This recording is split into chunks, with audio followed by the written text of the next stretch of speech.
नमस्कार किसान भाइयों, आप सभी का हमारे चैनल इंडियन किसान चैनल में स्वागत है। किसान भाई, जैसे कि अप्रैल का महीना स्टार्ट होने वाला है और काफ़ी सारे हमारे किसान भाई गेहूं की कटाई स्टार्ट हो चुकी है। काफ़ी हमारे किसान भाई गेहूं कटाई कंप्लीट हो चुकी है। तो गेहूं की कटाई के बाद और अप्रैल महीने में ऐसी कौन सी सब्जियों का आप चयन कर सकते हैं जिससे आने वाले समय इनका मार्केट प्राइस ऊपर जाने के साथ साथ जिससे आप बहुत ही अच्छी उत्पादन ले सकते हैं। तो इसके लिए आप इस वीडियो को पूरा लास्ट तक देखते रहिएगा। आज की इस वीडियो में हम बात करेंगे करीब 5 से 7 ऐसी सब्जियों के बारे में जिनका मार्केट प्राइस भी आपको ऊपर जाता हुआ दिखाई देगा और उसके साथ में आप इसका उत्पादन बहुत ही शानदार तरीके से ले सकते हैं। और सबसे महत्वपूर्ण की बात करें कि अप्रैल महीने में हालांकि टेम्परेचर काफ़ी ज़्यादा हाई हो चुका होता है, लुएं चल रही होती है, तो उस समय पर काफ़ी हमारे 99% हमारे किसान भी गलती करते हैं कि बेसल डोज लेते समय, क्योंकि बेसल डोज सही नहीं लेते जिस वजह से उनका सही उत्पादन निकल करके नहीं आता है। तो कौन सी बेसल डोज लेना है अप्रैल महीने में सब्जी की खेती करते समय, तो उसके लिए आप इस वीडियो को पूरा लास्ट तक देखते रहिए। बहुत ही संपूर्ण जानकारी आपको मिलने वाली है। अगर आपने अभी तक हमारे चैनल को सब्सक्राइब नहीं किया तो फटाफट से हमारे चैनल को सब्सक्राइब करिएगा, जिससे आने वाले समय में आपको अन्य काफ़ी ज्ञानवर्धक वीडियो के नोटिफिकेशन आपको मिलते हैं और आप काफ़ी ज्ञानवर्धक वीडियो देखते रहें। तो आइएगा हम शुरू करते हैं आज की हमारी वीडियो की। अप्रैल महीने में गेहूं कटाई करने के बाद में ऐसी कौन सी 5 से 7 सब्जियां लगा सकते हैं जिससे आप मार्केट से अच्छा प्राइस ले सकते हैं और उसके साथ में कौन सी आपको बेसल डोज लेना है। तो आइएगा हम शुरू करते हैं। सबसे पहले हम बात करें किसान भाइयों की। काफ़ी सारे हमारे किसान भाइयों के खेत हालांकि खाली हो चुके हैं। काफ़ी हमारे किसान भाइयों के सरसों कटाई कंप्लीट हो चुकी है, कुछ हमारे किसान भाइयों गेहूँ कटाई भी कंप्लीट हो चुकी है और उसके बाद में खेत खाली है। आप वो सोचिए कि खेत खाली में क्या करना चाहिए। काफ़ी हमारे किसान भाई छोड़ देते हैं ऐसे ही 2 से 3 महीने, उसके बाद में धान की फसल लगाते हैं। लेकिन 2 से 3 महीने में जो मैं आपको फसलें बताने वाला तो 90 डेज में 1 एकड़ से आप कम से कम 2 लाख रुपए आराम से कमा सकते हो। वो कैसे करके कमा सकते हो, तो आपको ध्यान रखना कि आपने गेहूं की कटाई करा ली, अपने सरसों की कटाई करा ली और आपका खेत खाली, तो पहले आपको खेत की जुताई।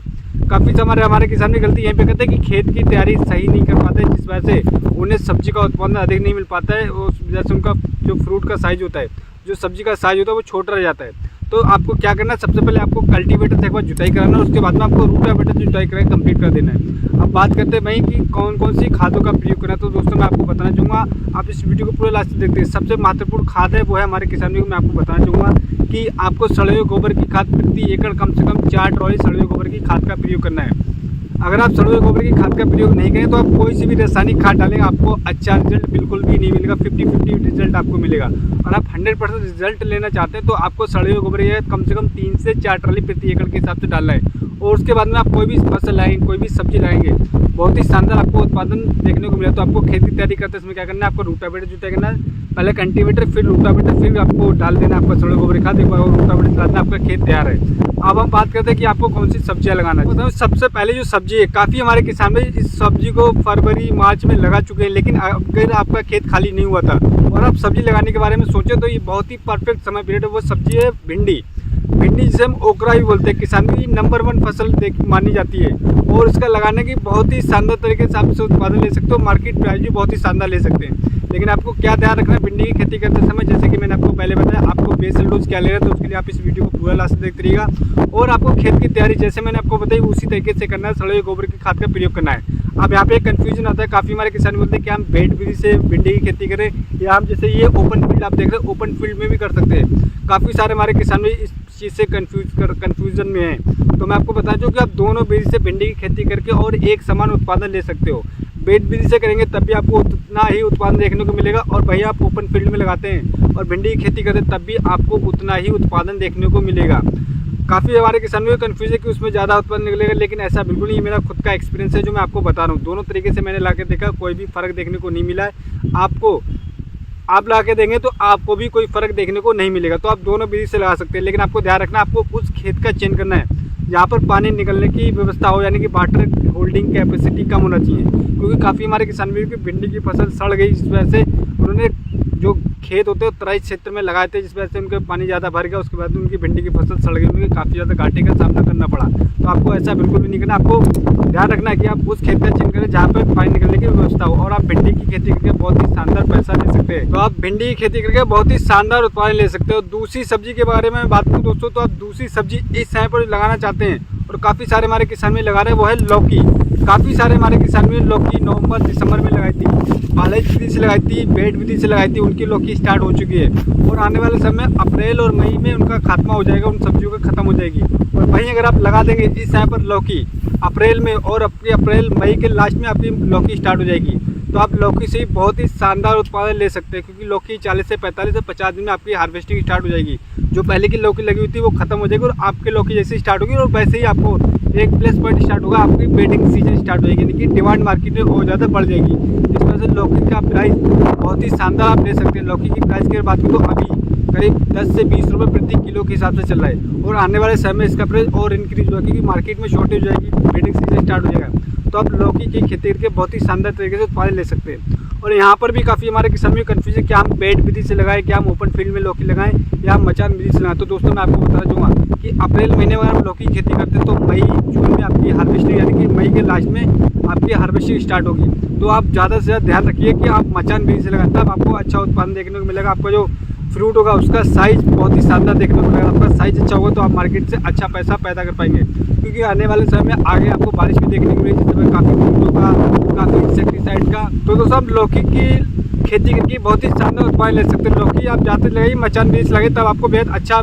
उत्पादन देखने को मिला। आपको कम बीमारियाँ लगी आपकी लौकी की फसल में, क्योंकि नीचे होगा तो बारिश का समय होता है, तो बारिश में काफ़ी ज़्यादा कीटों का, काफ़ी ज़्यादा बीमारियों का अटैक देखने को मिल सकता है। लेकिन मचान बीज से आपको ये बीमारियाँ कम देखने को मिली, तो आप मचान बीज से कर सकते हैं। तो आप लौकी की खेती करके बहुत ही शानदार उत्पादन ले सकते हैं। तीसरी सब्जी की मैं बात करूँ दोस्तों, तीसरी सब्जी आप लगा सकते हैं तुरई।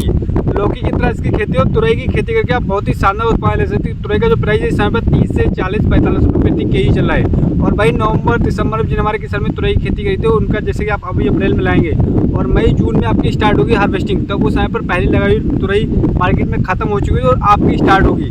जैसे ही आपकी मार्केट में पहुंचेगी तो वैसे ही आप अधिक मुनाफा भी ले सकते हो, अच्छा प्राइस मार्केट से उठा सकते हैं। तो आप तुरई की खेती करके बहुत ही शानदार उत्पादन ले सकते हो। यहाँ पर भी मैं आपको बता दूंगा कि तुरई का भी आप मचान बीज से करेंगे तभी आप बेहद शानदार फ्रूटिंग ले पाएंगे और अच्छा उत्पादन ले पाएंगे। थोड़ा सी आपको मेहनत करने की आवश्यकता पड़ेगी। आप तुरई की खेती अगर मचान बीज से करेंगे तो आप बहुत ही शानदार उत्पादन ले सकते हैं। तो तुरई की खेती करते समय आपको सावधानी ये रखना है, जैसे कि अब लौकी का मैंने आपको बताया कि खेत की चयन करते समय आपको देखना है कि उस खेत में पानी भराव नहीं होना चाहिए जिस खेत में आप तुरई की खेती करने जा रहे हैं। और बेसल डोज आपको बहुत ही ध्यानपूर्वक रखना है, कौन सी बेसल डोज रखना है, कितनी मात्रा में रखना है। तो उसके लिए आप इस वीडियो को पूरा लास्ट देखते हैं, मैं आपको बेसल डोज बताऊंगा। इस बेसल डोज का प्रयोग करके बहुत ही शानदार होता है। आपको तुरई के लिए बेसल डोज बहुत ही ध्यानपूर्वक रखना है। अब बताने वालों दोस्तों एक ऐसी सब्जी के बारे में बताने वालों कि अगर आप उसका चयन करते हैं मात्र 15 दिन में 20 दिन में आपको एक बार तुड़ाई करना है, उससे जो पैदावार है बहुत ही शानदार पैदावार मिलेगा और उसके साथ में उसका जो उत्पादन है वो बहुत ही शानदार मिलेगा। और मार्केट से प्राइस भी आप इन सब्जियों के मुकाबले से बहुत ही अधिक उठा सकते हैं। यानी क्विंटल की अगर बात करें तो आप क्विंटल से 2500, 3000, 3500, 4000 तक उठा सकते हैं और उसका उत्पादन बहुत ही शानदार देखने को मिलता है। काफ़ी हमारे किसान में इसकी खेती करते हैं, लेकिन काफ़ी हमारे किसान में नहीं करते। तो वो खेती पेठे की खेती 90% हमारे किसान में नहीं करते पेठी की खेती, मात्र 10 से 15% हमारे किसान में पेठी की खेती करते हैं। जिससे तो पेठी की खेती करके मात्र 90% हमारे किसान भाई नहीं करते पेठी की खेती, मात्र 10% करते हैं, जिस वजह से उनका मुनाफा बहुत ही अधिक देखने को, मार्केट प्राइस भी काफ़ी ज़्यादा ऊपर देखने को मिलता है। और मात्र लगाने के बाद 40 से 45-50 दिन में इसकी हार्वेस्टिंग स्टार्ट हो जाती है।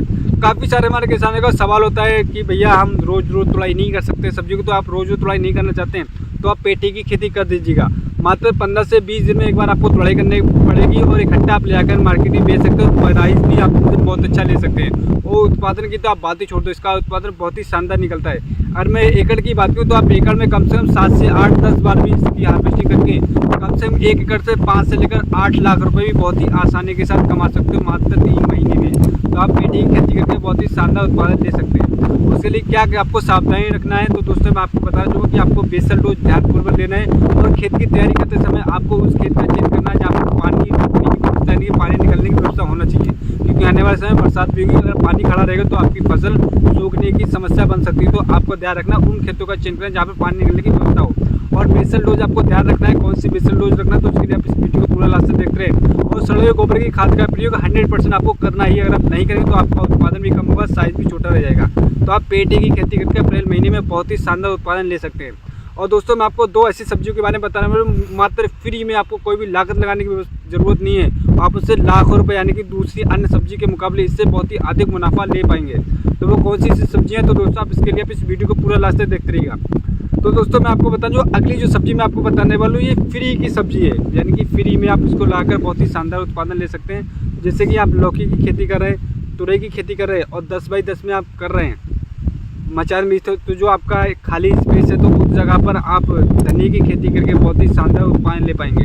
तो कैसे करके मैं आपको बताऊँ कि 10 बाई 10 की जो आपकी जगह स्पेस खाली है तो वहाँ पर लगाएंगे तो आपकी जब तक हार्वेस्टिंग स्टार्ट होगी लौकी की, तुरई की, तो आप जब तक धनिया की फसल से 3 से 4 बार हार्वेस्टिंग करके और मार्केट में बेचकर 1 एकड़ से कम 2 से लेकर 2.5 लाख रुपये ले सकते हैं। मैं आपको प्राइस की बात करूँ तो अभी जो धनिया का प्राइस चला वो 50 से 60 रुपये प्रति केजी चला, लेकिन आने वाले समय में इसकी शॉर्टेज बढ़ेगी और इसका प्राइस ऊपर जाएगा, क्योंकि बरसात महीना स्टार्ट हो जाता है। बरसात में काफ़ी हमारे किसान भाई इसकी खेती नहीं करते, तो वहीं पर आप करेंगे अभी 25 से 30 में आपकी हार्वेस्टिंग स्टार्ट हो जाएगी और आप धनिया से 1 एकड़ से कम 2 से 2.5 लाख रुपये प्रति एकड़ आराम से कमा सकते हो। उसके बाद में जब आपकी हार्वेस्टिंग स्टार्ट होगी लौकी की, तुरई की, या जो मैंने आपको बताया पेठा, उसके बाद आप उसका मचान भी बनाएंगे। मचान बनाने के बाद एक प्लस पॉइंट आपको और मिलेगा कि ऊपर से आप जो जाल लगाते हैं, जो आप ग्रीन टेंट लगाते हैं, उस टेंट लगाने की आवश्यकता नहीं पड़ेगी। तो उसके बाद में आप 2 बार कटाई कर सकते हैं, यानी कि 2 बार हार्वेस्टिंग करके भी बहुत ही शानदार उत्पादन ले सकते हैं। दूसरा, आपको कोई लागत लगाने की आवश्यकता नहीं पड़ता, आपको एक बार मैनुअली जो आपका खरपतवार है उनको निकालना है। उसके बाद में आपको जो आप दूसरी खाद है, दूसरी फसलों की तरह वही खाद ऑटोमेटिक ले लेती है। उसके बाद में फ्री में आपकी ये जो धनिया खेती हो जाएगी, उसके बाद में बहुत ही शानदार उत्पादन ले सकते हैं। तो आप धनिया खेती कर सकते हैं, बहुत ही शानदार उत्पादन ले सकते हैं। बाकी दूसरा ऑप्शन मैं आपको बताना चाहूँ कि धनिया खेती आप ओपन फील्ड में करके बहुत ही शानदार उत्पादन ले सकते हैं, क्योंकि आने वाले समय जैसे कि मैंने आपको पहले बताया इसका प्राइस ऊपर जाने वाला है। और जो नेक्स्ट सब्जी दोस्तों वो भी फ्री की सब्जी, कोई लागत लगाने की आवश्यकता नहीं। आपने पालक, यानी कि जैसे कि आप लौकी लगा रहे हैं, तुरई लगा रहे हैं, 10 बाई 10 का जो बीच में गैप बचता है उसमें आप पालक लगा दीजिएगा और हल्की सी सिंचाई कर दीजिएगा। कोई भी आपको खरपतवार नाशी की आवश्यकता नहीं है, कोई भी आपको इंसेक्टिसाइड लगाने की आवश्यकता नहीं है, और जो उत्पादन होगा बहुत ही शानदार निकल करके आएगा उत्पादन। और मार्केट में प्राइस भी पालक का बहुत ही ऊपर जाने वाला आने वाले समय, यानी कि पालक की खेती करके बहुत ही शानदार उत्पादन ले सकते हैं। अप्रैल महीने में पालक की खेती कर सकते हैं, 10 बाई 10 का जो स्पेस बचेगा उसमें कर सकते हैं। नहीं तो आप ओपन फील्ड में आधे एकड़ में धनिया लगाइए, आधे एकड़ में पालक लगेगा, और उसके बाद में देखिए 25-30 दिन में आपकी हार्वेस्टिंग स्टार्ट हो जाएगी। जब आपकी हार्वेस्टिंग स्टार्ट होगी तब आप प्राइस देखिएगा, आप देखकर चौंक जाएंगे। और आप 1 एकड़ से दोनों चीज़ लगाने के बाद में 1 लाख से 2 लाख रुपए कम से कम आराम से कमा सकते हो। तो आप पालक और धनिया की खेती करके बहुत ही शानदार उत्पादन ले सकते हैं। तो दोस्तों जो मैंने आपको सब्जियाँ बताई, इन सब्जियों को आप चेंज करते हैं तो बहुत ही शानदार निकालतोड़ उत्पादन ले सकते हैं। लेकिन आपको ध्यान रखना है कि आपको बेसल डोज क्या लेना है। तो बेसल डोज के लिए हम बात करते हैं तो उसके लिए आप कॉपी और पेन लेकर बैठ जाइएगा, लिख लीजिए जो मैं आपको बताने वाला हूँ। अगर आप इस तरीके से इस बेसल डोज का प्रयोग करें तो मैं गारंटी के साथ कह सकता हूँ आप शानदार उत्पादन ले सकते हैं। और आपका जो फ्रूट का साइज होगा उसको भी आप बढ़ा सकते हैं। उसके साथ में आपको अगर आपका चमकीला, यानी कि जो आपकी सब्जी है, लौकी, तुरई, भिंडी, जो भी आप फसल लगा रहे हैं, अगर आपकी देखने में अच्छी होगी, चमकीली, तो आप मार्केट से प्राइस भी चलेगा। तो आप क्या लेना है तो दोस्तों मैं आपको बता रहा हूँ। सबसे पहले आपको सड़े हुए गोबर की खाद, हालांकि मैंने आपको पहले बताया जब तक आप सड़े हुए गोबर की खाद का प्रयोग नहीं करें उसके बाद आप कितना भी रासायनिक खादों का प्रयोग करें आपको रिजल्ट 0 देखने को मिला, मात्र 20 से 25% रिजल्ट मिलेगा। तो आप सबसे पहले सड़े हुए गोबर की खाद 1 एकड़ में कम से कम 3 से 4 ट्रॉली ले लीजिएगा। उसके बाद में 1 एकड़ में आपको DAP लेना है कम से कम 1 बैग, नहीं तो आप 1.5 बैग लीजिए। उसके साथ सिंगल सुपर फास्फेट 1 बैग आपको लेना है, 1.5 बैग DAP लेना है, 1 बैग आपको सिंगल सुपर फास्फेट लेना है। और उसके साथ में आपको 40 किलोग्राम यूरिया लेना है। और उसके साथ में एक आपको लेना माइक्रो न्यूट्रॉन, चाहे तो आप बायोबीटा ले सकते हैं, आप सागर का दानेदार ले सकते हैं। और उसके साथ में एक फंगिसाइड, यानी कि जो रीजेंट आता है दानेदार, 10 किलोग्राम दानेदार रीजेंट ले लीजिएगा और बुरकाप कर दीजिए। उसके बाद रूटावेटर लगाने के बाद में आपका खेत तैयार है। और उसके बाद में आप कोई भी सब्जी लगा सकते हैं, जो आपकी वेजिटेटिव ग्रोथ होगी बहुत ही शानदार देखने को मिलेगी। उसके बाद में जब आपकी फ्लोवरिंग आएगी, बहुत ही शानदार फ्लोवरिंग हो, उसके बाद में पौधे का जो जब आपकी फ्रूटिंग आएगी, यानी कि जो फल होगा, लौकी लगेगी, तुरई लगेगी, तो उसका साइज देखने में बहुत ही चमकीला और बहुत ही शानदार देखने को मिलेगा। इस वजह से आपको मार्केट प्राइस भी अच्छा देखने को मिलेगा। तो आप इस तरीके से जो मैंने आपको बेसल डोज बताई, अगर आप इस बेसल डोज का प्रयोग करें तो मैं गारंटी के साथ मैं कर सकता हूँ। और जो मैंने आपको सब्जी बताई, इस सब्जी को चेंज करके आप मार्केट से बहुत ही शानदार प्राइस ले सकते हैं। क्योंकि जो मैं आपको सब्जी बता रहा हूँ ये मैं खुद जाके पर्सनली मार्केट में विजिट करता हूँ और वहाँ पर जो ट्रेंड आने वाला है उस ट्रेंड को फॉलो करते हैं। अगर आप ट्रेंड को फॉलो नहीं करें तो आप हमेशा पीछे रहेंगे। अगर आप आगे आना चाहते हैं तो ट्रेंड को फॉलो करिएगा और थोड़ा सा दिमाग लगेगा कि मार्केट में क्या चल रहा है, आने वाले समय किन चीज़ों की प्राइस ऊपर जाने वाला, उन्हीं सब्जियों का चेंज करेंगे तभी आप अच्छा पैसा कमा सकते हैं, मार्केट से अच्छा पैसा उठा सकते हैं, अपने फसलों से अच्छा उत्पादन ले सकते हैं। तो उम्मीद करता हूँ दोस्तों वीडियो आपको हमारा पसंद आया। अगर हमारा वीडियो आपको पसंद आया हो तो हमारे चैनल को सब्सक्राइब करना भूलिएगा। जानकारी देना चाहूँगा कि आपके जो प्याज की फसल 100, 110 या 90 दिन की हो चुकी, तो लास्ट समय पर लास्ट स्प्रे में कौन से स्प्रे का प्रयोग है, जिससे जो आपके जो प्याज है उसके कंद को सच को किस प्रकार से आप डबल कर सकते हैं, किस प्रकार से बढ़ा सकते हो। तो हमारे चैनल पर ऑलरेडी सबको जानकारी वीडियो पोस्ट हो चुकी है, तो उसमें बहुत ही शानदार कॉम्बिनेशन के बारे में बताया गया। अगर आप उस कॉम्बिनेशन का प्रयोग करते हैं तो आप प्याज की फल से अपने साइज को मात्र 5 से 7 दिन बढ़ा सकते हैं। तो मिलते हैं नेक्स्ट वीडियो में नेक्स्ट जानकारी के साथ। जब तक के लिए धन्यवाद दोस्तों।